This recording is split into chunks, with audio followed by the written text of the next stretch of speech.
Welcome back to another Tera Plays Tera video. Alright, in today's video I want to go over a basic guide to Priest.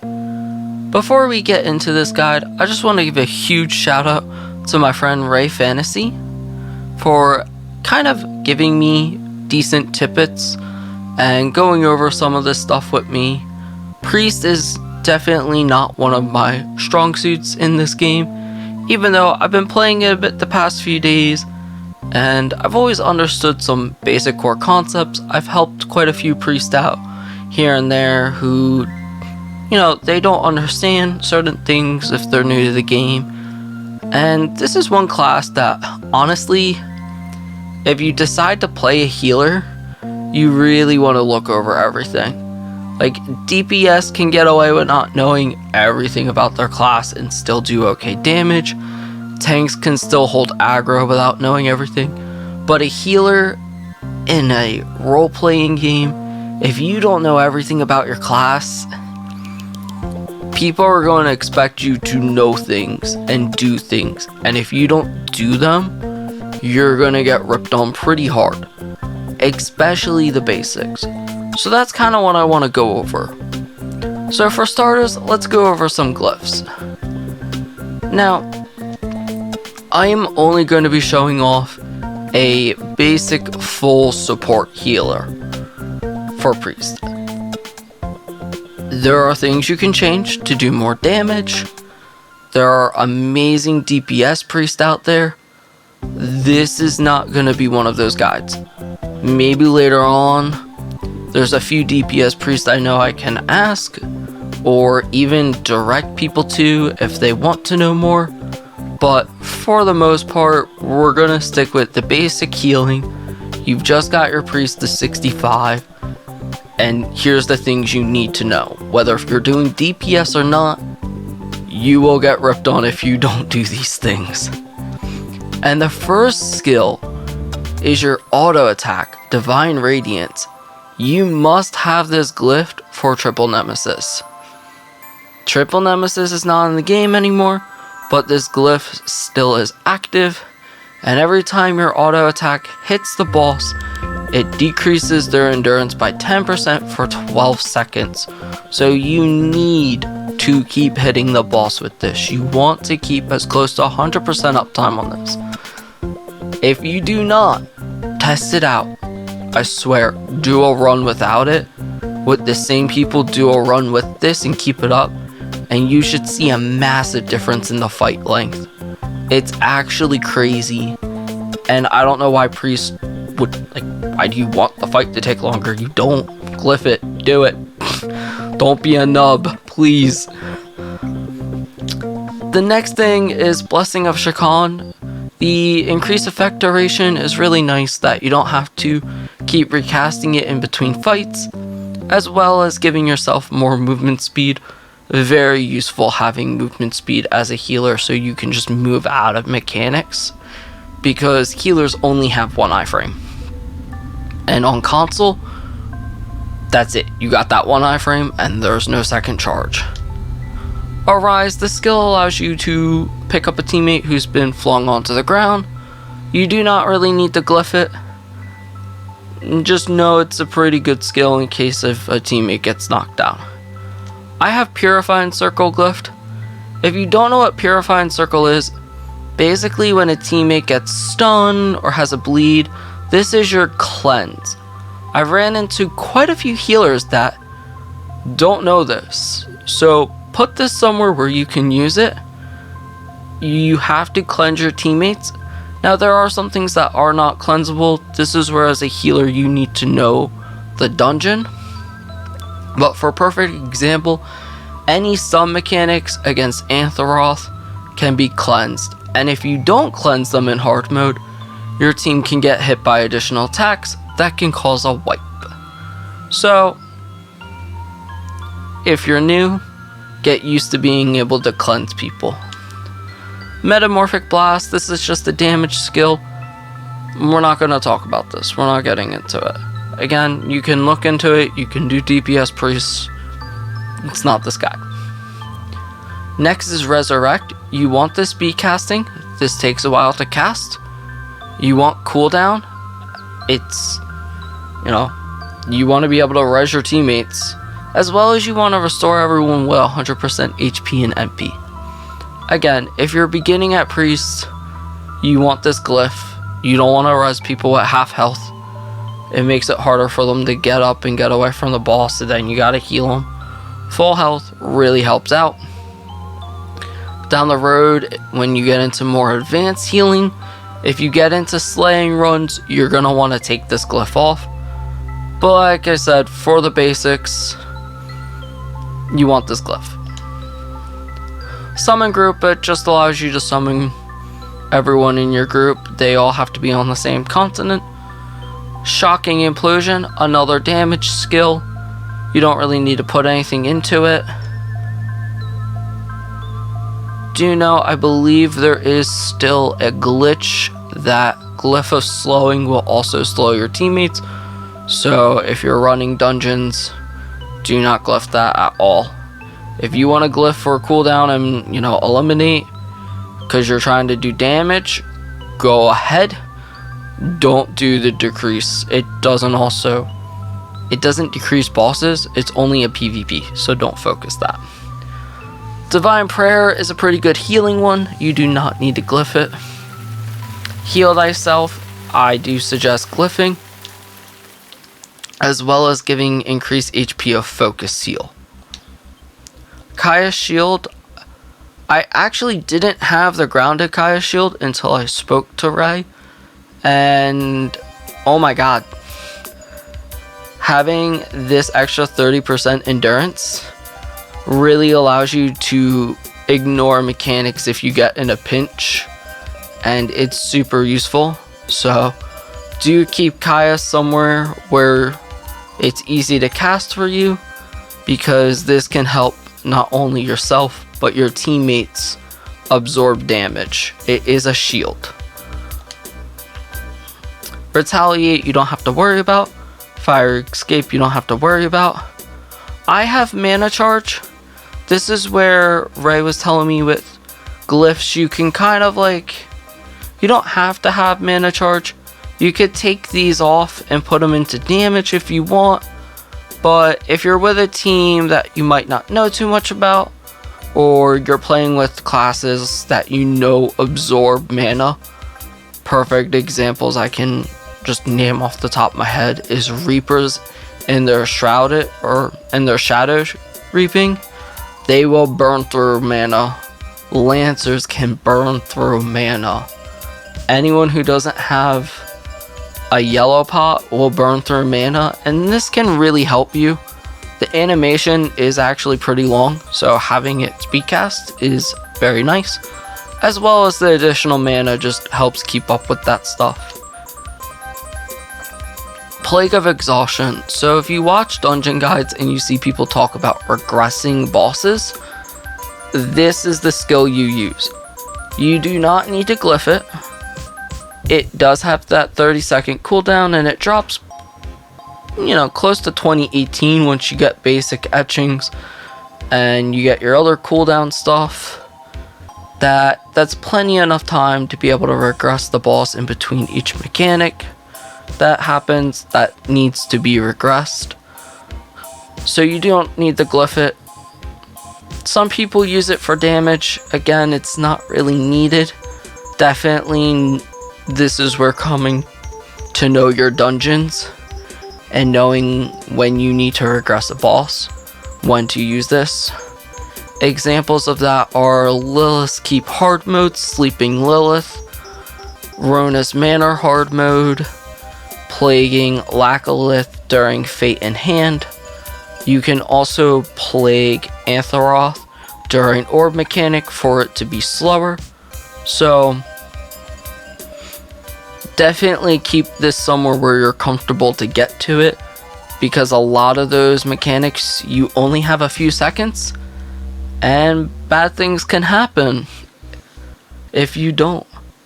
Guardian Sanctuary, you can combine this with Kaya's to help you absorb more damage. It also has a chance that you won't get stunned, so you can use it against things that may stun you. It's not a guaranteed 100%, but it could help out.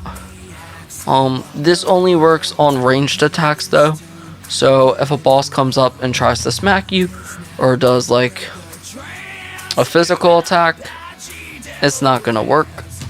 But it's another skill to keep in mind. Ashara's Lullaby. So this is the sleep skill. Currently in this patch, you don't have to sleep any bosses. If they do decide to bring Bahar back, for this guide in particular, I don't have enough glyph points for it. I would really want to farm out those extra 2 glyph points and have this cooldown.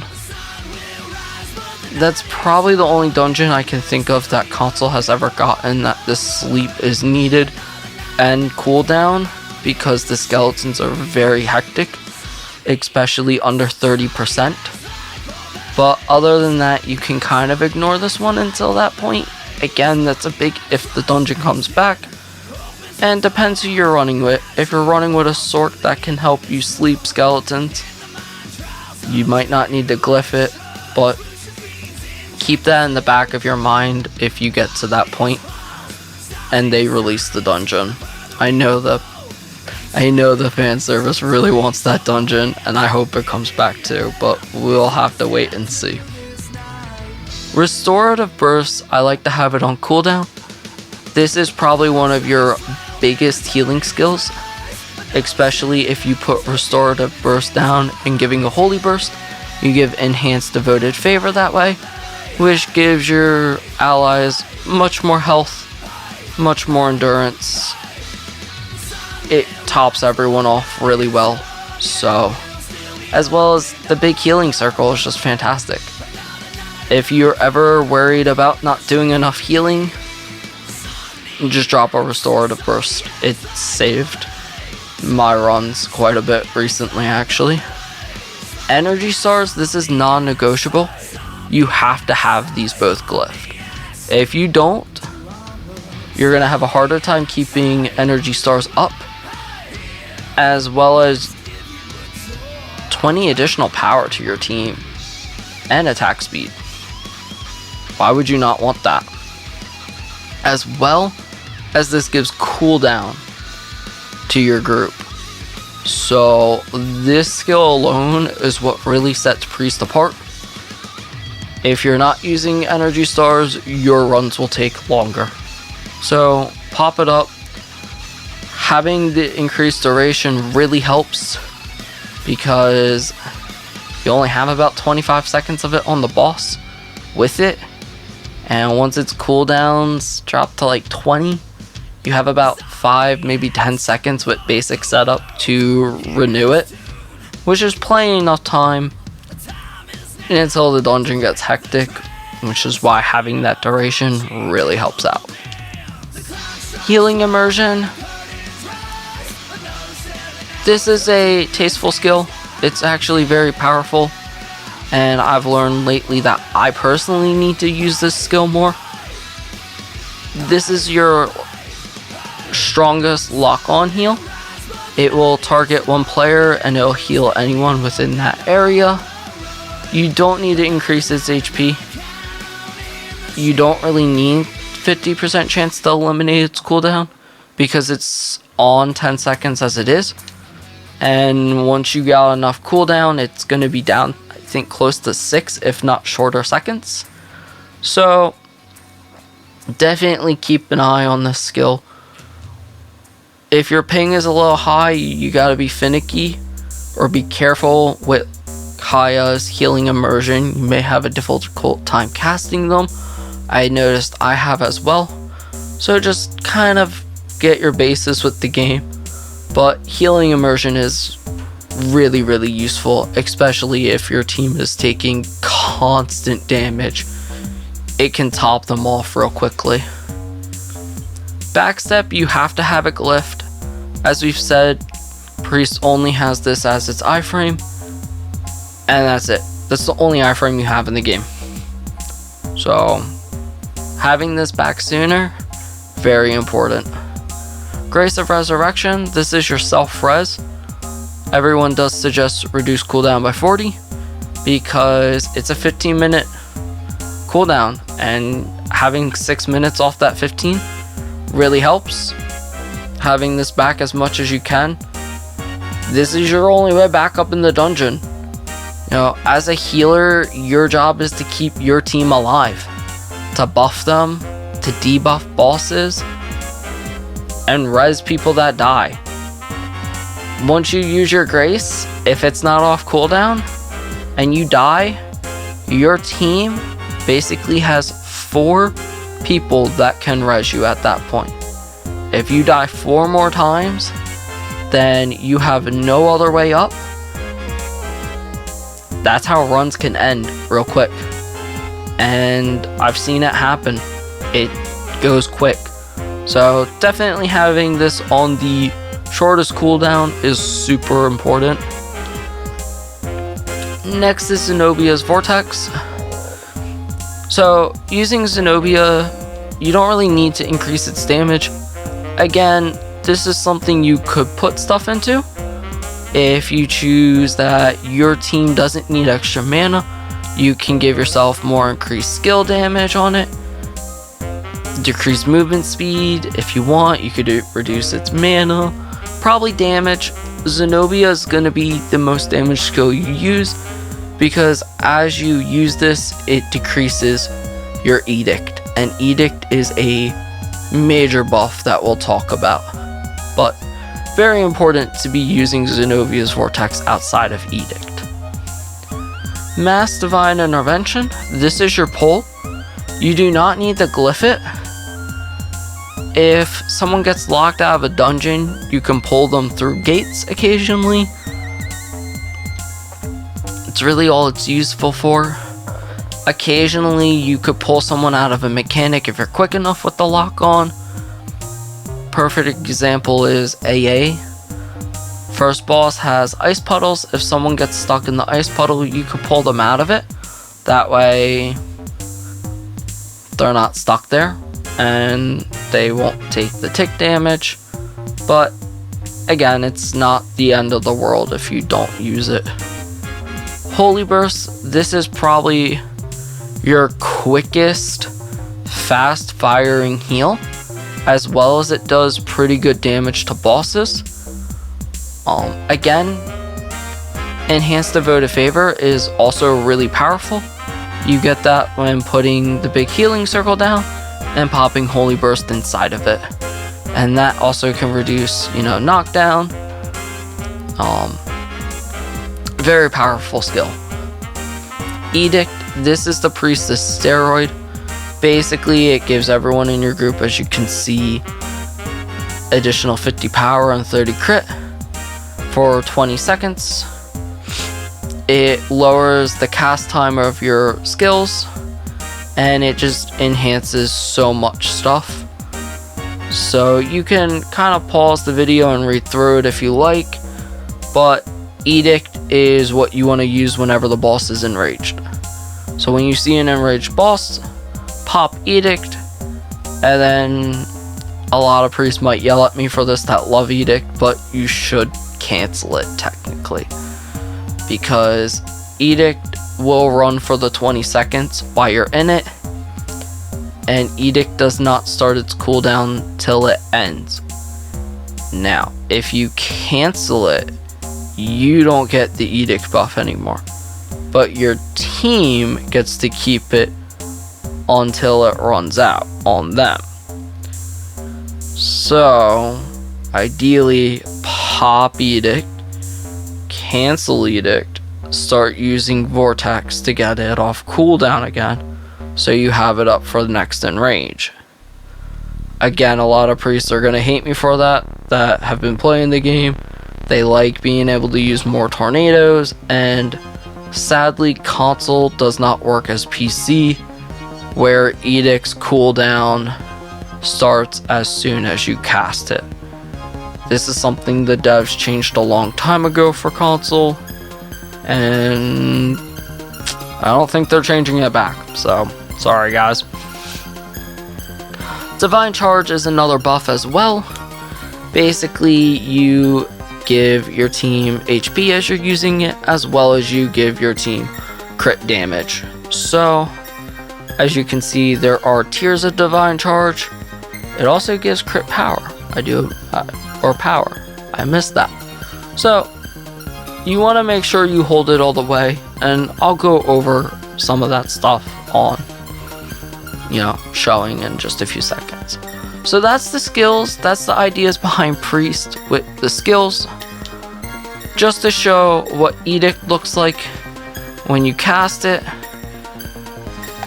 And now you want to decast. You don't get to keep the buff, but your team does. But every vortex that hits an enemy reduces its cooldown. Just like every third radiant that hits an enemy reduces your Kaya's cooldown. Those are very important to remember as a new healer. Divine Charge, as you can see, once that red is filling up all the way, you want to cast it to give the max buff. If you cast it too early and it's not red all the way, then you give a weaker buff. And I'll show that in just a few seconds once it's off cooldown. Because that's a huge mistake I used to make. I used to cast right there. I now have the orange buff. A little less power and crit. Not good. Hold it all the way. Another tip that my friend gave me was you want to typically start by the DPS and make sure all your DPS gets Divine Charge, and then try to hit the tank. Now, if everyone's melee, you don't have to worry too much. But if you have an archer or a sork or a gunner that likes to stand far away from the boss, you want to hit them with Divine Charge. They're more important than your tank. Sorry, tanks, but DPS job to do DPS. And yeah, it's a little more important they get that stuff. So that's the basics of glyphs and some playstyle. As I said, key things to really remember: decrease boss endurance, buff team, keep people alive, and most importantly, keep yourself alive. Next, I'll go over the roles I run for healing. Basically, your weapon, you want double cooldown, attack speed, healing skills, and increased crit factor. Priest does not have a crit cap, and you do want to build a lot of crit because your heals can actually crit, which is awesome. You can do a lot more healing if your heals are critting. Next thing is the chest rolls. I suggest decrease cooldown of Kaya's shield. Very helpful to have that up more often. And you want as much decreased damage that you can take in HP. So those rolls.